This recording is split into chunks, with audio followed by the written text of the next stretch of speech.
दोस्तों welcome to my channel. तो आज का दिन बहुत ही इंटरेस्टिंग था क्योंकि आज हम जा रहे थे अपने इंस्टीट्यूट की तरफ से national gallery of modern art. जब मैं इंस्टीट्यूट की तरफ जा रही थी तो वहाँ पे ये कुछ बच्चे थे जो कि आपस में लड़ाई कर रहे थे और खेल भी रहे थे। उसके बाद मैं पहुँची अपने इंस्टीट्यूट कि हमारी बस पहले से ही खड़ी थी और सबका वेट हो रहा था। यहाँ पे सब अपनी मनपसंद सीट में बैठ गए और निकल गए जर्नी के लिए। हमारी बस चलना हो गई स्टार्ट और यहाँ पे सभी स्टूडेंट्स ने नीपा के आईडी कार्ड पहने हुए थे। मैं तो जर्नी को काफ़ी एंजॉय कर रही थी। अलग अलग व्यू देखने को मिल रहे थे, जैसे कहीं पे इतना सारा ट्रैफिक और कहीं पे इतनी सारी ग्रीनरी। पे हमारे देश का झंडा भी लहरा रहा था जो कि बहुत ही सुंदर लग रहा था।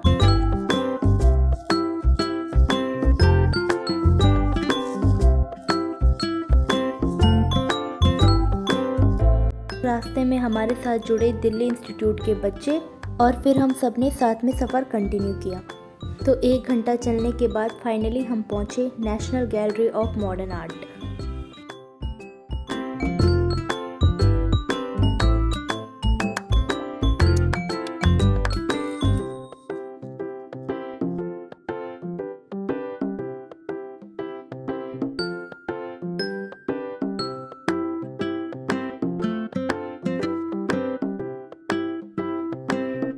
की तरफ बहुत सुंदर सुंदर अलग अलग तरीके के फ्लावर लगे हुए थे जो कि बहुत ही सुंदर लग रहे थे। मैं तो फर्स्ट टाइम यहाँ आई थी तो मुझे काफ़ी एक्साइटमेंट हो रही थी अंदर जाने के लिए। के बाद मैम ने हम सभी स्टूडेंट्स को इकट्ठा किया और national gallery of modern art के बारे में हमें बहुत कुछ बताया। के बाद हम सभी स्टूडेंट्स चले गए अंदर के लिए सारी पेंटिंग्स को देखने के लिए और कुछ सीखने के लिए।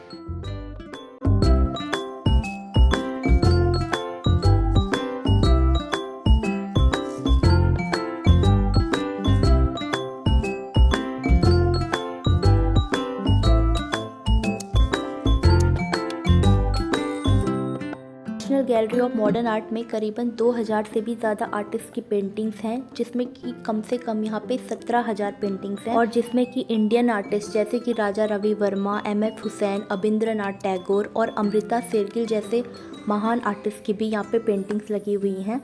और हर पेंटिंग की अपनी एक कहानी है, हर पेंटिंग कोई ना कोई मैसेज हमें दे रही थी। और यहाँ पे कुछ पेंटिंग्स तो ऐसी थी, यानी ज़्यादा से ज़्यादा ऐसी पेंटिंग्स थी जिनकी कीमत करोड़ों में थी, 1 करोड़ से लेकर 100 करोड़ तक। मैम ने हमें यहाँ पे बहुत सारे आर्टिस्ट के बारे में बताया और उनकी पेंटिंग्स के बारे में बताया और उनमें छुपे हुए जो मैसेजेस थे उनके बारे में बताया। इतनी सारी पेंटिंग्स लगी हुई थी कि हमें यहाँ पे 2.5 घंटे लग गए सारी पेंटिंग्स देखने में। देन गैलरी विजिट करने के बाद हमने ली कुछ फ़ोटोज़ और निकल पड़े हम अपनी अगली डेस्टिनेशन के लिए।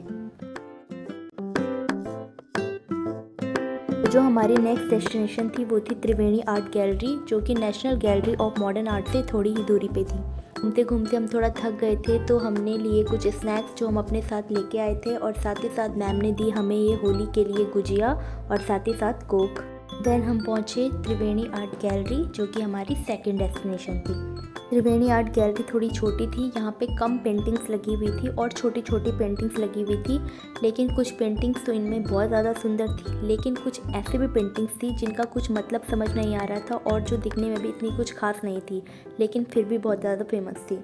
और पेंटिंग के नीचे एक चिट लगी हुई थी जिसमें कि आर्टिस्ट का नाम लिखा हुआ था और वो कब बनाई गई थी वो लिखा हुआ था और साथ ही साथ वो कौन से मीडियम से कौन से कलर से बनाई गई है वो भी लिखा हुआ था। उसके बाद यहाँ पे 2 स्कल्पचर भी थे, जिसमें से एक तो ये डमरू बजा रहा है और एक ये सेल्फी ले रहा है। घूमने के बाद अब तो हम बहुत ज़्यादा थक चुके थे, यहाँ से निकले, बस में बैठे और निकल पड़े घर के लिए। रास्ते में स्कूल के बच्चे छुट्टी होने के बाद एक दूसरे पे कलर लगा रहे थे क्योंकि होली थी, जैसे हम स्कूल में लगाया करते थे। आप सबने भी ज़रूर लगाया होगा। इन बच्चों को देख के काफ़ी अच्छा लग रहा था। चलते रास्ते में मुझे दिखा ये कबूतरों का झुंड, जहाँ पे कि बहुत सारे कबूतर थे और लोग उनको दाना भी दे रहे थे। कुछ कबूतर जो थे वो तार पे बैठे हुए थे और एकदम पेंटिंग की तरह लग रहे थे और बहुत ही सुंदर दिखाई दे रहे थे। मैंने इनकी एक फ़ोटो ली और मैं इनकी पेंटिंग ज़रूर बनाऊंगी।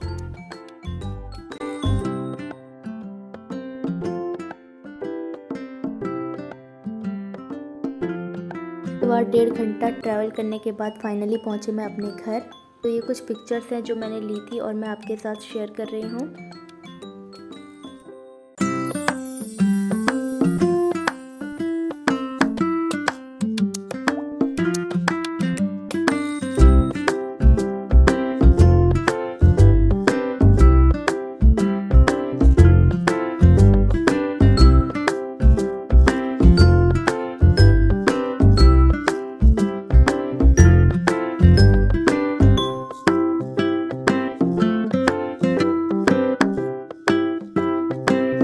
तो आपको मेरी आज की वीडियो कैसी लगी कमेंट में ज़रूर बताना। तब तक के लिए bye bye, thanks for watching.